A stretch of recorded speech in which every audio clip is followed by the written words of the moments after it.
Hey guys, welcome to this market outlook video. In this video, we will be analyzing Nifty, Bank Nifty, and a few other important charts which are really helpful to analyze this week because a lot of stuff depends on those charts. So basically जो हम करने वाले हैं chart analyse सबसे पहले वो है Nifty का. सो निफ्टी का अगर मैं आपको चार्ट एनालाइज करके एक व्यू दूं तो मेरे को लग रहा था लास्ट वीक जब हमने बात करी थी कि ये जो लोज हैं ये होल्ड करने चाहिए, तभी हमें मार्केट हो सकता है कि स्ट्रेंथ दिखे. फिर मिड वीक भी मैंने बोला कि ये लोज हेल्ड हो रहे हैं, we are holding this lodge.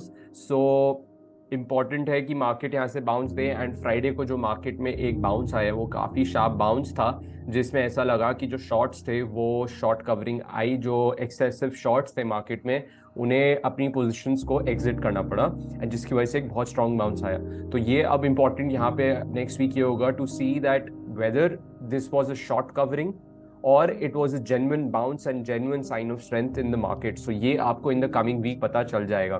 Basically what is important right now is to see that ये जो रेंज थी जहां पे हमने 4 डेज तक कंसोलिडेट किया, ये करीब 17,250 से लेके 17,450 की रेंज थी. इसमें हमने कंसोलिडेट किया. Then on Friday I personally was expecting that Friday को हो सकता है थोड़ा सा हॉल्ट हुए एंड देन उसके बाद मंडे को एक अच्छा ट्रेंड आए. बट फ्राइडे को ही जैसे ही आपने 17,500 का लेवल तोड़ा तो जो शॉर्ट्स की मैं बात कर रहा था उनके स्टॉप लॉसेस ट्रिगर होने लग गए एंड उनको अपने शॉर्ट्स एग्जिट करने पड़े, एंड जिसकी वजह से न्यू बायर्स भी एंटर हुए मार्केट में और एक काफी अच्छा स्ट्रॉन्ग ट्रेंड देखा जिसमें आप 17,600 के ऊपर जाते हुए देखे. सो अब मेरे लिए इंपॉर्टेंट क्या है इस मार्केट में in the coming week, what I would like to see is अगर कहीं भी मेरे को डिप मिलता है, अगर मेरे को कहीं भी डिप मिलता है टूवर्ड्स 17,450 और अगर वो होल्ड करता है वहां पे सपोर्ट एंड फिर वहां से वापस बाउंस देके इवेंचुअली जो 17,600 का लेवल है वो ब्रेक करके 17,800 की तरफ जाता है, that will be a great sign of strength कि यहाँ पे नीचे के लेवल पे वापस से एक जो बेस है वो 17,250 से 17,450 की तरफ बनते हुए दिख रहा है. सो 17,450 की तरफ अगर डिप आए then I will be looking to buy on dips, and फिर स्टॉप लॉस अगर आप स्विंग ट्रेड करेंगे तो आपका ये लोज की तरफ होना चाहिए. और अगर डिप नहीं भी आता है, कंटिन्यूएशन होती रहती है, देन मेरे लिए जो नेक्स्ट टारगेट है वो निफ्टी का 17,800 का बनते हुए दिख रहा है इन द कमिंग वीक. तो ये बहुत इंपॉर्टेंट होगा कि 17,800 के बाद क्या हो रहा है, क्योंकि एक ये चैनल है उसकी भी रेजिस्टेंस आपको मिलते हुए दिखेगी 17,800 के आसपास. अब आइए चलते हैं, डिस्कस करते हैं बैंक निफ्टी का चार्ट. सो बैंक निफ्टी का अगर मैं चार्ट देखूं वो मेरे को ज्यादा अच्छा दिख रहा था. लास्ट वीक भी मैंने बोला कि बैंक निफ्टी ज्यादा बुलिश है निफ्टी से, एंड निफ्टी में एचडीएफसी बैंक को बहुत इंपॉर्टेंटली अपना सपोर्ट होल्ड करना पड़ेगा और वो सपोर्ट होल्ड किया. चैनल सपोर्ट जो लोअर ट्रेंड लाइन थी वहां से सपोर्ट लेके एचडीएफसी बैंक में आपको एक बाउंस आते हुए देखा अबव 1600. सो अभी आई थिंक और पेंडिंग है बैंक्स में एक अच्छा अभी ट्रेंड और बाकी है. बट जो बैंक्स में एक डिफरेंस है निफ्टी से, निफ्टी के वीकली चार्ट्स में इतनी कोई स्ट्रेंथ अभी ऐसे है नहीं, बट बैंक निफ्टी का जो वीकली चार्ट्स है वो है कैंडल जो लास्ट वीक फॉर्म हुई है उसे कहते हैं bull engulfing. So after a down trend bull engulfing candle जो ये वाली है लास्ट वीक की वो फॉर्म हुई है, और एक बुल इनगल्फिंग कैंडल से ये पता चलता है कि स्ट्रेंथ अभी और बाकी है और फर्स्ट टारगेट आपका 42,200 के आसपास होना चाहिए अगर आपको ये ब्रेक होता है. तो 42,000 42,200 भी eventually you can test in Bank Nifty if there is continuation.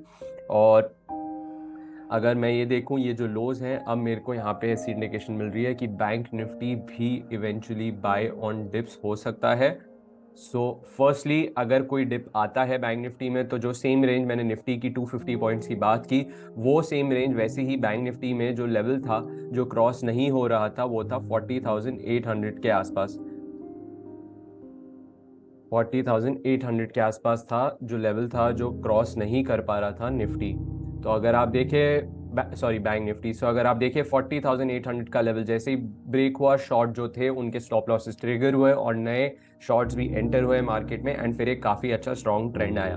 So same similarly अगर 4800 हमारा टेस्ट होता है in the coming week, then I will look कि यहाँ पे अगर सपोर्ट ले रही है मार्केट तो बैंक निफ्टी यहाँ से वापस से हो सकता है अपसाइड दिखा के जो मैं 42,000 का लेवल बात कर रहा हूँ वो हो सकता है वापस से टेस्ट होते हुए दिखे. तो मेरे लिए बैंक निफ्टी में अभी भी स्ट्रेंथ है और बाकी है, निफ्टी में भी और स्ट्रेंथ है और बाकी है। अपसाइड तो मेरे लिए अपसाइड टारगेट्स इसमें भी 42,000 तक के होंगे, और अगर कोई डिप आता है 42,800 की तरफ तो मैं उसको बाय ऑन डिप्स की स्ट्रैटेजी रखूंगा। सो ये हो गया मेरा बैंक निफ्टी का। अब मैंने आपको बताया कि मेरे को एक दो चार्ट्स और आपको दिखाने हैं जो बहुत इंपॉर्टेंट है। सबसे पहले यूएस की मार्केट एनालाइज करने के बाद मेरे को ये पता चला, मैंने टेलीग्राम पे भी ये लिखा था कि यूएस जहाँ पे प्लेस्ड है अभी, इंडियन मार्केट्स के पास एक बहुत अच्छी अपॉर्चुनिटी है यहाँ से अपसाइड देने की, बिकॉज यूएस मार्केट में भी सपोर्ट लेवल्स होल्ड हो रहे हैं और यूएस मार्केट भी अपसाइड के लिए जा सकती है। तो अगर मैं आपको S&P 500 फ्यूचर्स के चार्ट्स दिखाऊं तो वो बहुत इंपॉर्टेंट है देखना। सबसे पहली बात, अगर आप इसका चार्ट देखें तो दो ट्रेंड लाइन थी लास्ट वीक जो मैं आए कर रहा था वीकली चार्ट्स में, अगर मैं चलूं तो वो बहुत इंपॉर्टेंट थी। एक ये ट्रेंड लाइन थी जो लोग 2022 से फोकस कर रहे हैं कि S&P 500 ये ट्रेंड लाइन ब्रेक नहीं कर पा रहा है, एंड रिसेंटली हमने जनवरी फरवरी में इसके ऊपर जाते हुए देखा इन 2023, एंड देन फर्स्ट टाइम जब हम ऊपर गए हमने रेजिस्टेंस ली और अब हम नीचे आए और लास्ट वीक में हमने ये लेवल्स होल्ड कर लिए। तो अगर आप देखें तो हम उस सपोर्ट लाइन जो पहले की रेजिस्टेंस ट्रेंड लाइन थी ये वाली, इस पे हम आए, हमने इस पे ब्रेकआउट दिया, फिर वापस आए, हमने इसे टेस्ट किया और as of now last week में हमने सपोर्ट लिया। सो ये बहुत इंपॉर्टेंट था कि हमने सपोर्ट लिया और ये जो ट्रेंड लाइन एक है वो भी हमने ऑन क्लोजिंग होल्ड की, एंड यूएस मार्केट अपने वीक के हाईएस्ट लेवल पे क्लोज हुए on Friday. So that is an indication, जो वीक फ्राइडे को होता है जो मूड सेट होता है वो मोस्टली कंटिन्यू हो सकता है in the next week, usually यही होता है। तो आपने ये जो रेंज थी 50 के 4030 के आसपास, तो ये जो लेवल था अराउंड 4030, आप इसके ऊपर भी जाते हुए दिखे और आपने अच्छी क्लोजिंग दी। सो S&P 500 में भी एक स्ट्रेंथ दिखी, तो ये भी एक चार्ट है जो हमें ज़रूर देखते रहना है, जो हमें बहुत इंपॉर्टेंट रहेगा। और ऑल्सो मैंने USD INR पे भी अपना व्यू बताया, अगर USD INR का व्यू वो सक्सेसफुल रहता है तो इंडियन मार्केट में बुलिश ट्रेंड वापस चालू रहेगा। और जो लिंक है उस शॉर्ट वीडियो का वो मैं डाल दूंगा। एंड ये थी मेरी analysis guys. If you like this video do hit the like button and also subscribe to the channel. See you in the upcoming videos.